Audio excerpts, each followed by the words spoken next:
The SYM Green Arrow Aortic Balloon Catheter consists of an inner tube, an outer tube, and a latex balloon that are connected together by a three-way stopcock. The balloon catheter has two markers that are located at both ends of the balloon. When mounted on a guide wire, the balloon can be stretched by advancing the inner tube. The outer diameter of catheter is only 10 fr. Pre-preparation: flushing the inner tube. Fill the syringe with heparinized saline and flush the inner tube.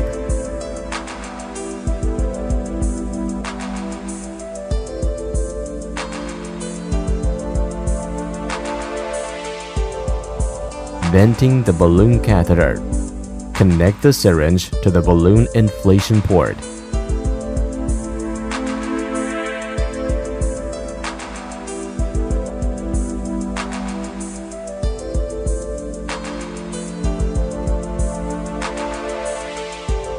Inject heparinized saline while the balloon is placed in a lower position. Inflate the balloon slowly and let the air rise up to surface. Repeat this procedure several times until all the air is removed. Unless air is completely expelled from the balloon lumen, the balloon may fail to inflate up to its specified diameter. If the balloon ruptures, air embolization may result.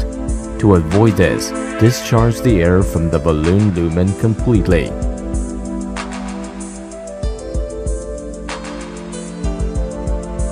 Pre-testing the balloon.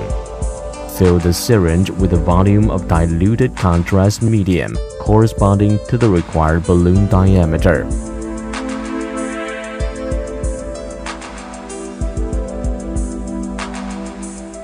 Inflate the balloon and measure the balloon diameter with a ruler. Correct the difference between the actual diameter and the desired diameter by increasing or decreasing the volume of fluid in the syringe. It is recommended to check the sequence of balloon inflation and the structure of the balloon to confirm that it meets the design standards. The normal sequence of balloon inflation is first the distal part, then the proximal part, and finally the waist. Inserting the PBAV balloon catheter into the aortic trunk. Inserting balloon catheter into aortic arc. Mount the balloon catheter on the guide wire. Advance the inner tube and lock the pin of the inner tube in the slot of the three-way stopcock. By doing so, the balloon segment of the catheter is stretched. Introduce the balloon catheter into the sheath over the guide wire and advance the balloon catheter into aortic arc. To facilitate passing through the sheath, the balloon segment can be covered with silicone oil or medical lubricant. The inner tube must be locked in the three-way stopcock before the balloon catheter is advanced into aortic arc. It is important to follow the above steps when inserting the balloon catheter into the aortic trunk. Pulling back the inner tube. Unlock the inner tube carefully from the three-way stopcock and pull the inner tube back until resistance is felt. Advance the balloon catheter over the guide wire into the aortic valve orifice. Inflating the balloon. Confirm that the volume of diluted contrast medium in the syringe corresponds with the required balloon diameter. Place the center of the balloon in the valve orifice and inflate the distal part of the balloon.